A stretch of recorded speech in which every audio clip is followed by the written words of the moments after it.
आप कभी तरक्की नहीं कर सकते अगर आप जिंदगी भर ये सोचते रहेंगे कि लोग क्या कहते हैं। इस टूटे हुए जूते के साथ मैं गई थी आज मीडिया चैनल को इंटरव्यू देने, और इसी टूटे हुए जूते के साथ मैं वापस जा रही हूँ घर। पूरे आधे रास्ते यहाँ तक कि ट्रेन में भी मैंने नंगे पैर सफर किया, और आपको पता है यहाँ पर कोई आपको पलट के नहीं देखता अगर आप नंगे पैर चलते हैं। उसकी वजह ये है कि आधे लोग समर्स में यहाँ नंगे पैर घूमते हुए आपको नजर आएंगे। शायद पूरी कहानी कुछ और है। तो ये भी हूँ मैं ही तैयार होके गई थी मेलबर्न सिटी इंटरव्यू देने के लिए एक मीडिया चैनल को, और उन्होंने मुझे क्यों बुलाया था? उन्होंने मुझे बुलाया था इंस्टाग्राम कोलैबोरेशन के लिए, क्योंकि आप लोगों को पता है मैं बहुत अरसे से इंस्टाग्राम पर फूड ब्लॉगिंग करती हूँ। और जनाब ये है वो न्यूज चैनल SBS। जब इसका इंटरव्यू आएगा तो मैं आप लोगों के साथ शेयर करूंगी। कहानी तो बहुत ही लंबी है, लेकिन चलें आपको शॉर्ट करके सुनाती हूँ। तो शुरुआत होती है दोपहर से, जब मैं ये डिसाइड करती हूँ कि मुझे क्या कपड़े पहन के जाना है, और जो कपड़े डिसाइड किए थे उस पर इस्त्री करने खड़ी होती हूँ तो शर्ट जल जाती है। फिर सोचा चलो कोई बात नहीं, एक देसी कपड़े टंगे हुए हैं वो पहन के चली जाती हूँ, वो भी अच्छे लगेंगे। कहानी में दूसरा ट्विस्ट ये है कि अभी हम नए घर में मूव हुए हैं तो हमारी सब चीजें इधर उधर पड़ी हैं। जूते तो मिल ही नहीं रहे थे। एक जूता मैच होता हुआ नजर आया हील के साथ, तो सोचा चलो ये पहन लेती हूँ, अच्छा लगेगा। इंटरव्यू तो बस 15-20 मिनट का ही था, लेकिन मैं पहुंची 2 घंटे लेट। और वो 2 घंटे लेट कैसे हुए? मैंने पकड़ी V लाइन, और V लाइन कम से कम 1.5 घंटा डिले हो गई। बहरहाल हाल बेहाल मैं आखिरकार पहुंच ही गई। वहां पहुंची तो टीम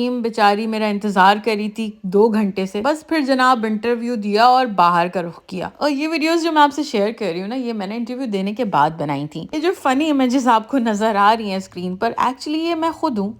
ये देखिए, प्रूफ भी कर सकती हूँ मैं आपको। मैं इस वक्त एक्मी में हूँ, यानी एक्मी एक इमेज सेंटर है मेलबर्न का जो कि बड़ा फेमस है, और इसकी एंट्री भी फ्री है। और एक्मी सेंटर के बिल्कुल ऊपर ही मीडिया चैनल था। जब मैं वहां से फारिग हुई तो मैंने चेक किया कि मेरी नेक्स्ट ट्रेन का टाइम बहुत लेट था।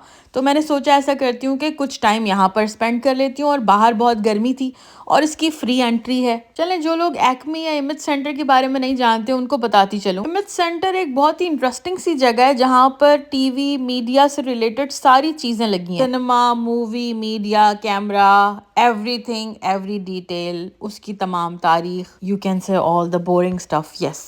लेकिन कुछ इंटरेस्टिंग चीजें भी आपको वहाँ देखने को मिलेंगी। मेरे इस वीडियो क्लिप को देखने से पहले ये आप जरूर समझ लें कि आपको बहुत हिम्मत और कॉन्फिडेंस की जरूरत होती है। सबसे पहले तो इतना ज्यादा तैयार होके देसी कपड़े पहनकर एक्मी में चले जाना, या कोई भी ऐसे प्रोफेशनल एनवायरनमेंट में चले जाना यहाँ पर, और किसी भी स्ट्रेंजर को रोककर ये पूछ लेना कि क्या आप मेरा छोटा सा वीडियो क्लिप बना सकते हैं। अगर आप पिछली वीडियो को देख के ये सोच रहे थे कि जूता तो बिल्कुल सलामत है और मैं टहल रही हूँ, वीडियो तो मैंने शुरू की थी टूटे हुए जूते के साथ। जी हाँ, बस यही मौका था कि थोड़ी देर बाद मेरा जूता हाथ में आ गया था टूट के। बहुत अच्छे अच्छे गेम रिमोट्स देखे तो मैंने सोचा आप लोगों के साथ शेयर करूँ, अगर आप में से कोई शौकीन हो। तो जनाब मैं बाहर निकली थी, मैंने सोचा उन लोगों को बता दूं अगर कोई विजिट करना चाहता हो। फ्लिंडर्स पर ये एक्मी इमेज सेंटर है जो फ्री है इसकी एंट्री। बच्चों को आप लेके वहां जा सकते हैं, बच्चे बहुत इंजॉय करेंगे उस जगह को। और बस ये कुछ आखिरी लम्हात थे जो मैंने एक्मी से निकलते हुए वीडियोस बनाई हैं।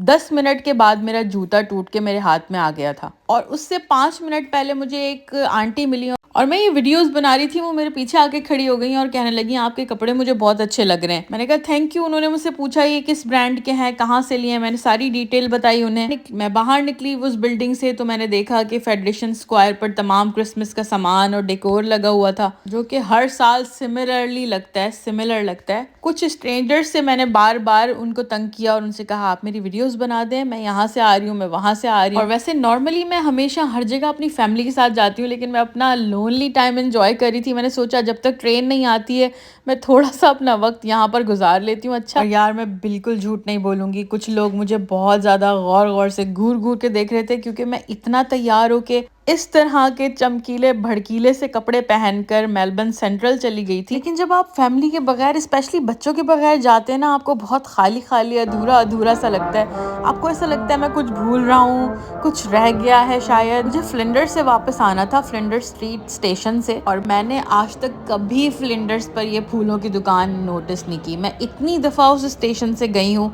लेकिन मैंने कभी नोटिस नहीं की कि वहाँ पर एक फ्लावर शॉप भी है। पूरा का पूरा सिटी या मेलबर्न सेंट्रल जो है वो क्रिसमस की वाइब से भरा हुआ है।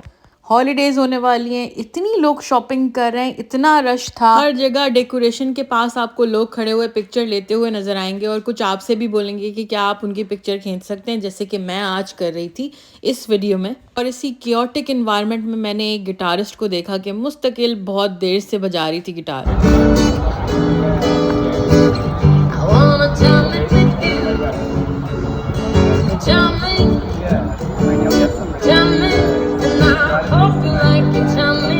और मुझे पता है आप लोग सब ये इंतज़ार करें कब मेरा जूता टूटेगा और मैं आपको बताऊंगी। असल में माइकी कार्ड यूज़ होता है ट्रेन्स के लिए।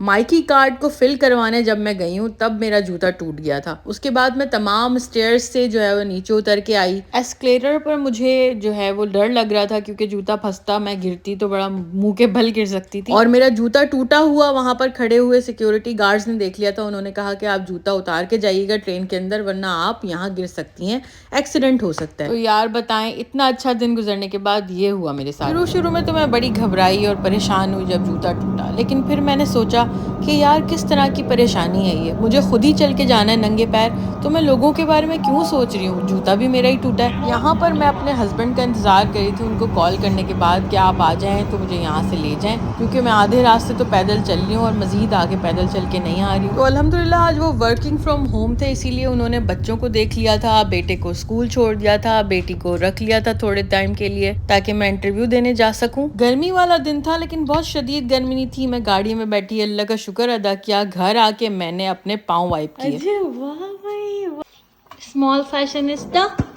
जी जी। नहीं चूल्हे पे गरम नहीं करना है, नहीं इसको निकाल के गरम करना है। Thank you for feeding my hungry tummy. घर आने से पहले रास्ते में मेरे हस्बैंड ने बोला कि बहुत देर हो गई, हमने दोपहर का खाना नहीं खाया, तुमने और मैंने भी, तो अगर कुछ बाहर से खाना है तो बताओ। तो मैंने बोला नहीं रात को जो है वो मैंने बनाई थी खिचड़ी जैसा पुलाव था, जिसकी रेसिपी मैं शेयर करूंगी आप लोगों के साथ। वो बचा हुआ बहुत सारा रखा था और अक्सर मैं ऐसे करती हूँ कि मैं जो रात में डिनर बनाती हूँ वो हम लंच में इस्तेमाल कर लेते हैं। बस फिर हम घर आए और हमने डिसाइड किया कि खाना खाते हैं। नहीं फिर और गरम कर लो जी।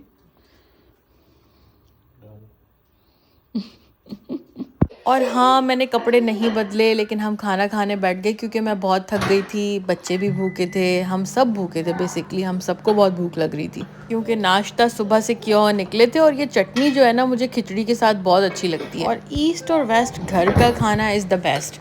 आप चाहे दुनिया के किसी भी कोने में रहते हो, कहीं भी चले जाएं, जो आपके घर में खाना पका होता है या आपने खुद पकाया होता है ना, उसकी अहमियत और उसका टेस्ट अलग ही होता है। वो यंगस्टर्स जो कहते हैं ना कि पिज़्ज़ा और बर्गर खाना है उन्हें बाहर से मंगवा के, वो सुन लें ज़रा, मुल्क से बाहर जाके रहें तो आपको लग पता जाएगा कि अम्मी का खाना कितना ज़्यादा याद आता है, चाहे वो खिचड़ी हो, दाल हो या कोई सब्जी ही क्यों ना हो। चलें भाई, एक बिजी दिन का इख्तिताम होता है इस अच्छे से खाने पर घर के। और आप पीछे देख सकते हैं कि 7 बज रहे हैं लेकिन यहाँ पर 9 बजे तक रोशनी रहती है और हम जल्दी खाना खा लेते हैं। Thank you for watching this video.